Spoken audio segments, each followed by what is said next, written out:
The heroic actions of a 14-year-old girl on Bondi Beach, hostages celebrating Hanukkah in Gaza captivity, and an anti-Semitism disruption of a Jewish event in Amsterdam, plus the surprising reasons why Hanukkah is still so powerful and relevant today. Stay tuned for all this and more in this week's edition of Israel Matters. I'm your host, Stephen Briggs.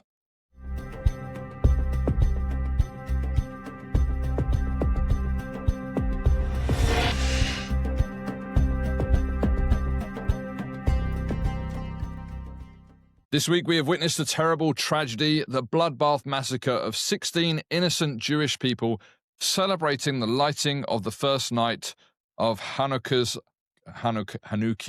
on the beach in Sydney, Australia. But even in this terrible moment, there were rays of hope. People doing brave things to help and protect others. Now, that shouldn't minimize the reality.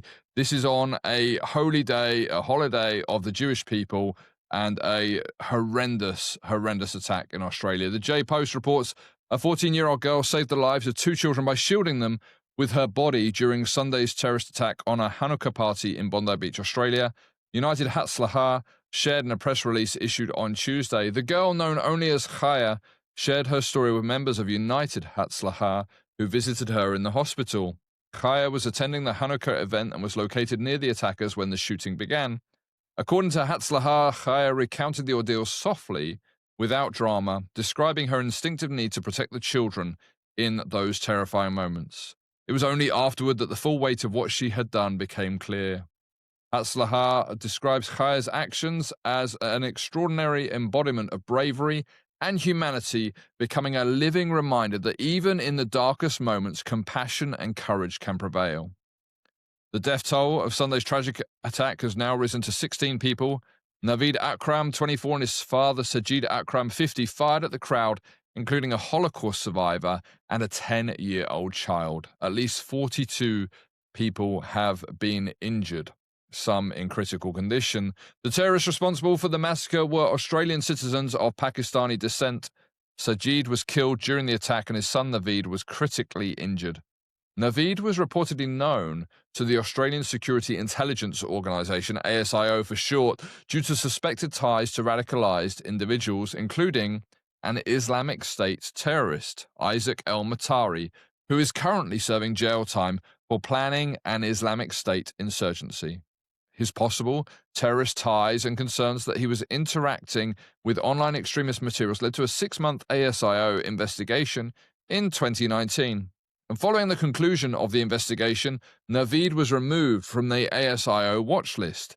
I think it's so shocking that Australia spent so much time and energy excluding people from their country who chose not to have the COVID vaccine, like tennis player Novak Djokovic, for example, and yet they have been willing to welcome jihadists into their midst. Let's pray for all of our nations, not just Australia, for wisdom and discernment for our leaders. The London mayor tried to stop the memorial taking place for the those of blessed memory that took place at Bondi Beach. They were going to have a memorial in Parliament Square, and he sought to stop it, is news that I have received recently. All Israel News, coming back to Australia, recounts the heroism of another individual at Bondi Beach when the two men opened fire on crowds gathered yesterday. A man stepped in to stop it. Al-Ahmad, 43 years old, took on one of the shooters and wrestled him to the ground, preventing the death of potentially many more people. The world watched in horror as the massacre unfolded, all caught on film, yet along with the indiscriminate murder of Jewish men, women, and children, the remarkable courage of a Muslim man to save lives has also been documented for all to see. Now, the footage has been verified, and the man has been identified as a local man who runs a fruit shop and is the father of two young girls. His parents told ABC News that their son was having a coffee with a friend in Bondi when he heard gunshots and went to intervene. When he did what he did, he wasn't thinking about the background of the people he's saving, the people dying in the street, his father said. And the video footage shows Ahmed going unarmed to approach the terrorist, who was crouched under a tree aiming at the crowd with a long-barreled gun. He wrestled the shooter to the ground and managed to take the weapon from him, thus preventing more deaths. Let's watch this video of Ahmed's bravery now. You see the man in white there running up and tackling that suspected gunman. There is a struggle, and you can see he appears to wrestle what looks like a shotgun out of that man's hands. Now, the individual in white has not at this point been identified, but local leaders are hailing what they say were extraordinary acts of personal courage by people who just jumped in at the scene. It is very likely that that man saved some lives by appearing to disarm that gunman. We know that at least 29 people were taken to hospital. Among them are 2 police officers. Authorities are saying police were on the scene and engaging in a gun battle with these shooters within just minutes. Police are also saying that they found a car linked to the killed gunman, which does appear to contain improvised explosive devices. Now, the bomb squad there in Sydney is probing that vehicle. They are looking for more clues. They are looking for more details about the motives. And, Willie, a massive police investigation is now underway. But we can already say at this point that this is one of the worst gun massacres in Australian history. Along with the outpouring of condolences for the victims, social media was flooded with praise for Ahmed. 100% a hero. Once we saw on social media he's 100% a hero, his cousin Mustafa Al-Ahmad told Australia 7 News on Sunday night, the Jerusalem Post reported that Ahmed was injured during the struggle. He was shot several times in the arm and shoulder, according to his family members. New South Wales Premier Chris Minns described Ahmed's courageous actions as the most unbelievable scene I've ever seen, according to Sky News. That man is a genuine hero, and I've got no doubt there are many, many people alive tonight as a result of his bravery.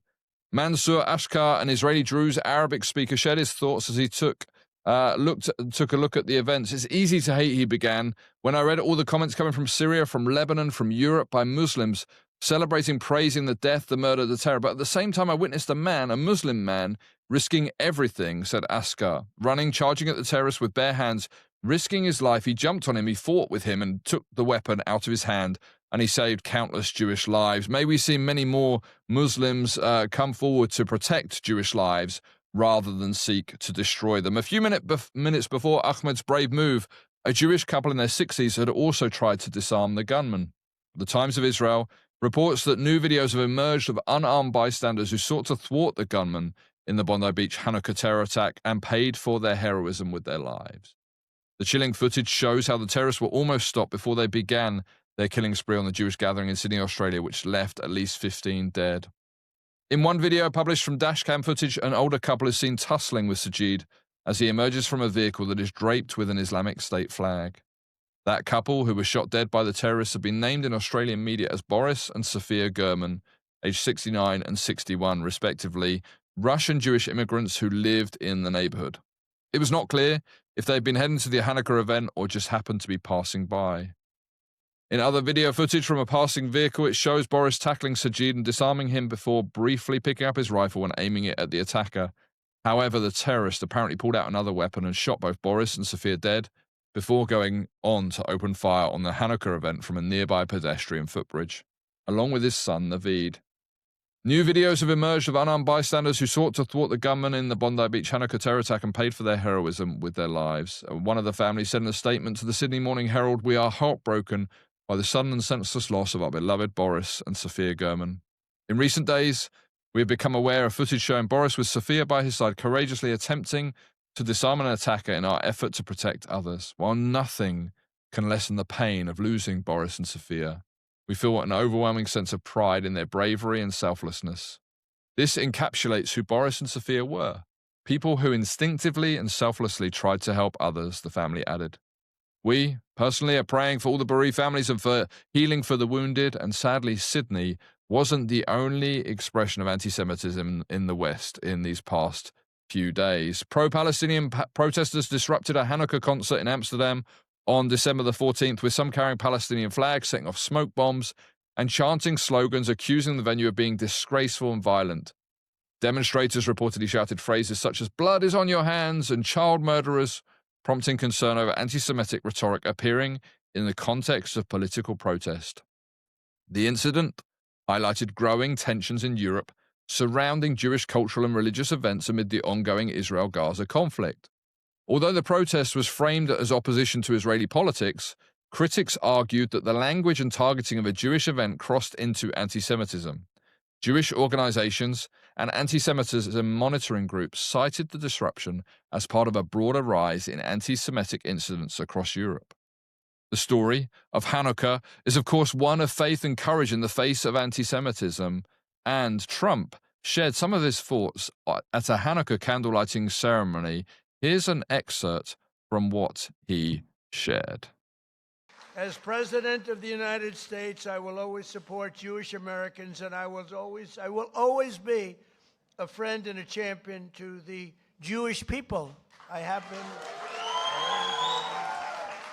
And I will say, you know, if you go back 10, 12, 15 years ago at the most, the strongest lobby in Washington was the Jewish lobby. It was Israel.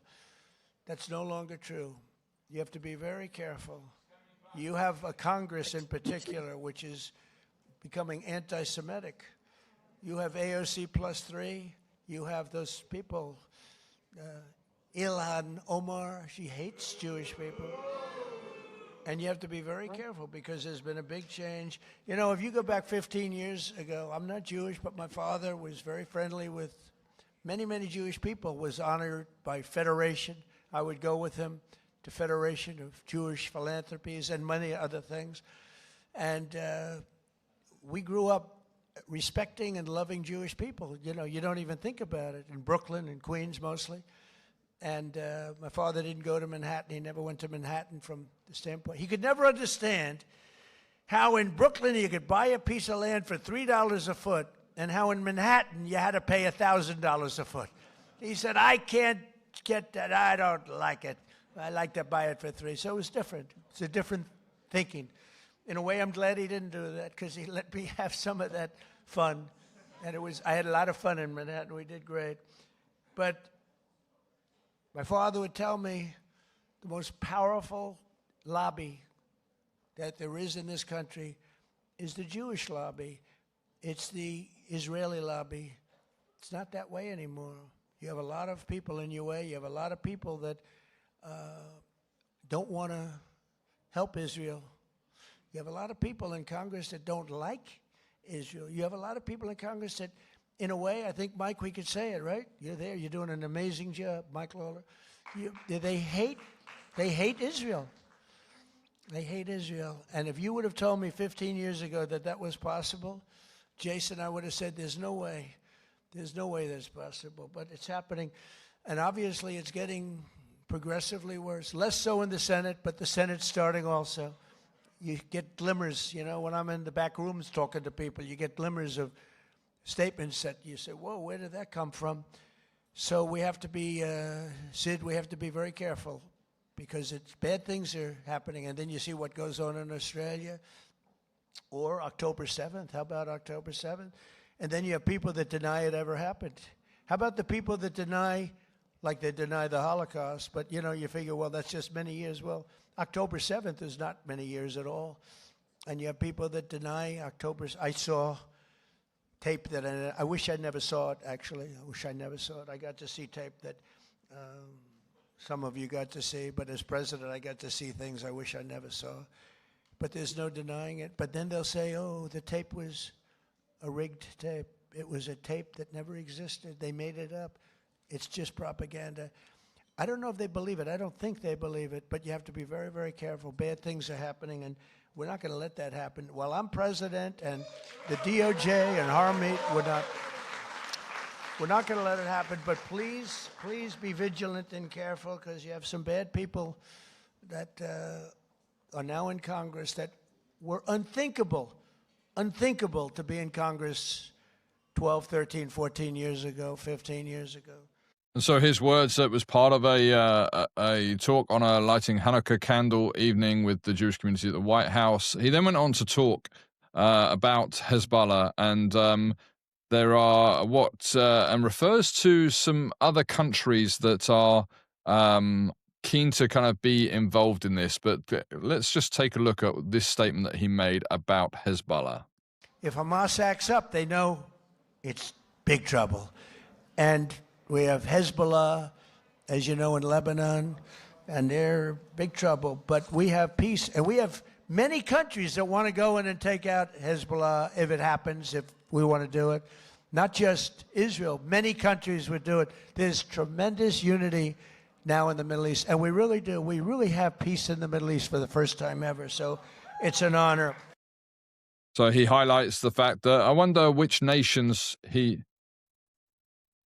is referencing when he says there are many countries that are eager to engage and deal with the threat of Hezbollah. Who would be in your list if there were nations that you had to identify as those that would deal with Hezbollah, who have the same outlook as Hamas do, and the Iranian leadership as well? Is there nations that you would see as joining that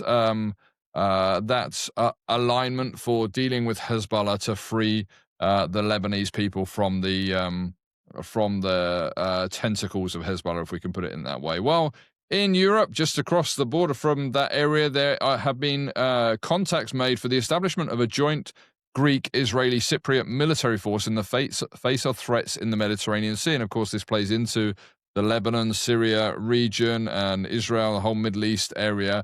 And leading Greek and Cypriot media outlets have reported they are now in advanced contacts between Israel, Cyprus, and Greece with the aim of establishing a joint rapid intervention force that will operate in the air, on land, and at sea in response to erupting events in the Mediterranean Sea. And according to the outline, the force will be at the size of a brigade, divided as follows: 1,000 Israeli soldiers, 1,000 Greek soldiers, and 500 Cypriot soldiers. It will not be stationed at a permanent base, but will be mobile and rapidly deployable, and will benefit from the backing of the Israeli Air Force and the Hellenic Air Force, with each Air Force allocating a dedicated squadron for this purpose.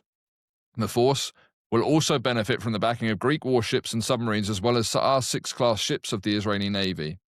On paper, the military alliance is not directed against any specific party, but it's hard to ignore the fact that the only threat common to Greece, Cyprus, and Israel is Turkey. And in a different context, Turkish media outlets have reported that Greece has completed the deployment of Israeli Spike missiles with a range of about 30 kilometers on several Aegean islands near Turkey, which Greece recently purchased from Israel. So is there rumblings of a unsettling environment in the eastern corridor of the EU? Well, in the final piece of European news before we turn our attention to Hanukkah and what it really means, Ursula von der Leyen, President of the European Commission, also acknowledged in a recent speech some key statements. May Europe recover this reality as truth in nations that are now seeking to boycott events that Israel are a part of. Is this a talking with a double-edged tongue, or is this really what she and the European Union actually think? Jewish history is European history. Jewish culture is European culture.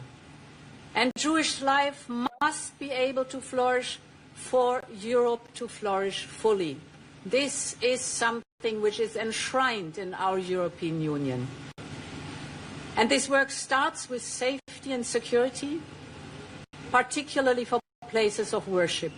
That interesting, her statement. This starts with places, safety and security for places of worship, obviously not specifying what places of worship, but they are the ones that are being attacked. They're being attacked in Africa, they're being attacked in Europe and indeed the world. So what about when your place of worship is a target? Is it really the case that Europe is European history is Jewish history, and that is inseparable? Well, there are a number of European nations, of course, that are seeking to boycott events that Israel are part of. We mentioned last week the Eurovision Song Contest, and Spain, Slovenia, Netherlands, Iceland, and Ireland are 5 countries that have said they will not be a part of that. European nations that are boycotting on the one hand, and Ursula von der Leyen on the other, President of the European Commission, is saying that Jewish history is European history. Well, what about when your place of worship has to be a Gaza terror tunnel, a prison cell, if you like, to use that imagery that is found multiple times in the New Testament, or in the belly of a fish, or a hostile national leadership, as in Daniel's day? How would you respond if you had to worship under duress? Well, there's an incredibly moving and harrowing video that has been released this week of 6 of the hostages celebrating Hanukkah in the Gaza terror tunnels in December 2023. These 6 individuals were sadly murdered 8 months later, and their memories certainly are a blessing to us. Their bravery in celebrating the truth that light will overcome the darkness is amazing. Let's watch that together now. Also here in Israel, just a few days before Hanukkah, the families of 6 deceased hostages published a sad and haunting film about their loved ones, including Israeli-American Hirsch Goldberg Polin. The captives are seen lighting Hanukkah candles and praying, singing, and celebrating the holiday in a tunnel in December 2023. Almog Sarusi speaks. Happy holidays to us and all of the people of Israel. May we celebrate every year. May we be happy and blessed. And with the help of the miracles that came on this holiday, may we go home with a big miracle. May we return to routine life. May we be happy and good. And may we all rejoice. Amen. Dubbed the Beautiful 6, their captors filmed them, saying happy holidays and playing cards. The IDF reportedly recovered hours of footage of Hirsch Goldberg Polin, Carmel Gott, Eden Yerushalmi, Almog Sarusi, Ori Danino, and Alex Lubonov, filmed by Hamas in late 2023, but not released by the terror group. In August 2024, their captors murdered all 6 in a Rafah tunnel. The IDF found them 2 days later. The families of the 6 released a statement saying, "Lighting Hanukkah candles in that dark place captures the essence of the Jewish spirit, light prevailing over darkness." Hamas filmed these videos as propaganda, but the humanity of the beautiful 6 shines through this footage. It is true, isn't it, that their memory, may it be a blessing, their bravery in celebrating the truth that light will overcome the darkness is amazing, and that truly is the reality of what they, the hostages that have been released, they were in darkness, they've been brought out into the light, and 250 of the 251 hostages, both living and of blessed memory, are released. We need to pray for that remaining one to be released. Well, we are in the midst of the season of Hanukkah, the dedication of God's people then, now, and forever. And today we're going to just slow down, friends, and reflect on a single Hebrew word that carries enormous spiritual weight. It's the word Hanukkah. It's a word many people associate with candles, celebrations, and winter traditions, but its meaning is far deeper and far richer. Hanukkah is not merely a holiday. It is a call. It is a declaration. It is an invitation from God to his people to live lives that are truly dedicated to him. The Hebrew word Hanukkah means dedication, consecration, or inauguration. It speaks of setting something apart for sacred use. In the Bible, dedication was never casual. When something was dedicated to God, it was removed from ordinary use and claimed fully and completely for his purposes. Dedication marked a beginning, but it also demanded faithfulness afterward. Once something belonged to God, it was meant to remain his. Throughout the Hebrew Scriptures, dedication moments were turning points. When the altar was dedicated, worship was restored. When Solomon dedicated the temple, the glory of the Lord filled it so powerfully that the priests could not stand to minister. When the walls of Jerusalem were rebuilt and dedicated after exile, it marked not just physical restoration, but spiritual renewal. Dedication always involved repentance, thanksgiving, sacrifice, and renewed obedience. And this understanding of dedication sets the stage for the holiday of Hanukkah. John 1:5 says, "The light shines in the darkness, and the darkness has not overcome it." The historical background of Hanukkah is one of pressure, persecution, and compromise. God's people were being forced to abandon their faith, their scriptures, and their way of life. The temple itself was defiled.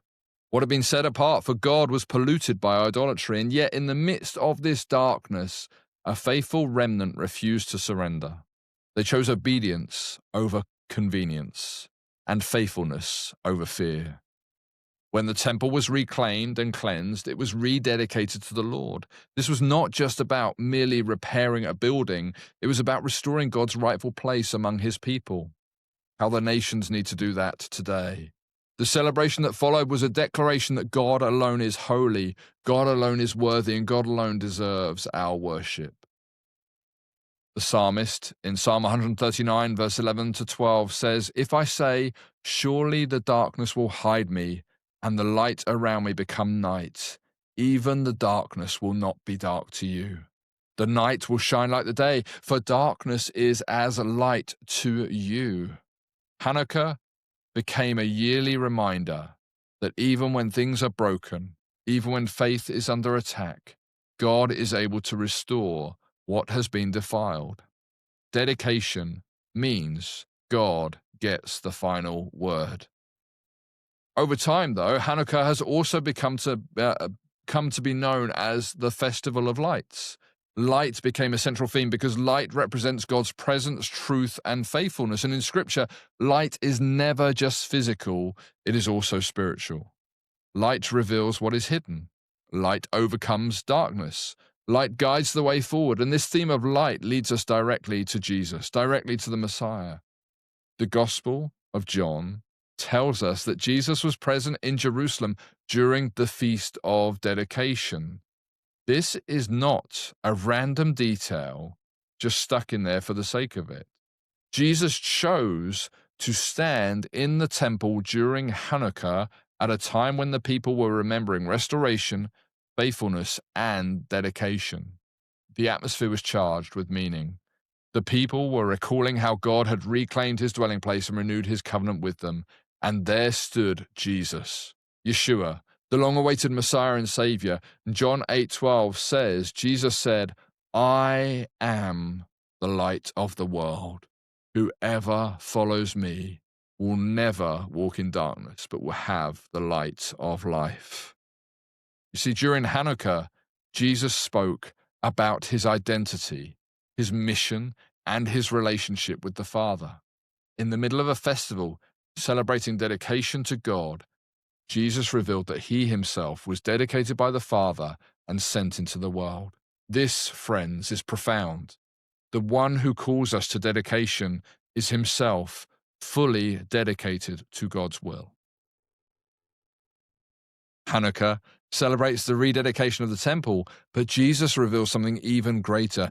He is the true temple. God's presence is no longer confined to stone walls and sacred courts. In Jesus, God dwells fully among humanity. Through him, access to God is no longer limited by geography, rituals, or ancestry. The presence of God has come near. Isaiah 9 verse 2 says, "The people walking in darkness have seen a great light. On those living in the land of deep darkness, a light has dawned." And this, friends, is why Hanukkah matters for Christians. The temple was rededicated so God's presence could return. Jesus came so God's presence could remain forever. He did not come to restore a building, he came to restore a people. He did not come merely to cleanse stone, he came to cleanse hearts. And Hanukkah is closely related to the word Hinuk, which means education. And we certainly have so much to learn from the Hanukkah story. Hanukkah also points us to Jesus as the light of the world. The menorah's growing light, the Hanukkah's growing light, each night is a powerful image. Darkness does not overcome light. Even a small flame pushes back the night, and Jesus embodies this truth. In him, the light of God enters human history, shining into sin, suffering, confusion, pain, and despair. Jesus does not and will never offer borrowed light. He is the source of light. He does not reflect God's truth. He reveals it. Where he is present, darkness loses its power. But Hanukkah does not stop with Jesus alone. It reaches us. Because of Jesus, dedication is no longer limited to altars and temples. Through him, we become the dwelling place of God's Spirit. And this means our lives deeply matter to God. Our choices matter. Our faithfulness matters. Dedication is no longer something we observe once a year. It becomes a daily way of life. And to be dedicated or educated, to be dedicated means our lives are no longer divided. It means we fully belong to God and belong fully to Him. It means our time, our words, our relationships, our decisions, and our worship are offered to Him. Dedication is not perfection, but it is direction. It is a heart that continually turns towards God. And Hanukkah reminds us that this dedication often happens after struggle. The temple was rededicated after defilement. The light burned after darkness. Restoration came after loss. And this is indeed good news for us. No matter where we have been, no matter what has been broken, God specializes in rededication. He restores what has been neglected, and He reignites what has grown cold. The increasing light of the menorah also teaches us something very important. Dedication is meant to grow. Faith is not static. And as we walk with Jesus, His light in us should increase. Our love should deepen. Our trust should strengthen. Our obedience should mature. Each step with Him adds another flame. Matthew 5, verse 14 through 16 reads, "You are the light of the world. Let your light shine before others, that they may see your good deeds and glorify your Father in heaven." So Hanukkah invites us to ask honest questions. What areas of my life need rededication? Where has compromise crept in? Where has the light grown dim? And am I willing to surrender those places fully to God again? Psalm 18, verse 28 says, "You, Lord, keep my lamp burning. My God turns my darkness into light." The beauty of the good news is that God does not ask for dedication without providing grace. Jesus gave Himself fully so that we could belong fully to God. Our dedication is always a response to His greater dedication to us. You see, in Jesus, the Messiah, Hanukkah finds its fullest meaning. God is faithful. God restores. God dwells with His people. God's light shines, and the darkness cannot overcome it. Ephesians 5, verse 8 reads, "For you were once darkness, but now you are light in the Lord. Walk as children of," you guessed it, light. And His word is a lamp to our feet and a light to our path. This Hanukkah, this dedication, this opportunity for education is really what the world needs. It needs the light of the menorah in our societies once again. The reality that God steps in and brings light out of darkness. The reality that as light joins with light, the light shines brighter. And as the body of believers around the world and as the Jewish people light these candles, it is a reminder to the nations that there is a God that has overcome darkness. There is a God that brings us out from darkness into the light. There is a God who takes us from the tunnels, from the pit, from the prison, from the grave, so to speak, and causes us to walk in newness of life once again. So may this season remind us that we are a people set apart. May our lives reflect the holiness, faithfulness, and the light of the one who has dedicated us to Himself. And may we walk each day as living testimonies of the light of the world, Jesus, our Messiah, the light of the world. I'd love to hear your thoughts in the comments, friends, on today's show. Take a moment to like, subscribe, and share, and it helps us get the message of Israel Matters out further and wider. Let's stand together and use our voice and influence to combat anti-Semitism, to speak truth with clarity in the marketplace, and to point people to the Lord and His word. Why not visit israel-matters.com to learn more and to donate to help make this listener-funded show possible? A generous supporter of the ministry has pledged to match gifts up to $10,000 during this season, so now is the perfect time to double the impact and literally make your gift go twice as far to help us make it possible for Israel Matters to make truthful, biblical content $50 becomes $100, $100 becomes $200, and as we approach the end of 2025, we would love for you to consider supporting the work of Israel Matters with a tax-deductible gift in the USA. Thank you for joining us on this journey. Israel matters to God, and so it should matter to us as Christians. I'm Stephen Briggs, and this is Israel Matters.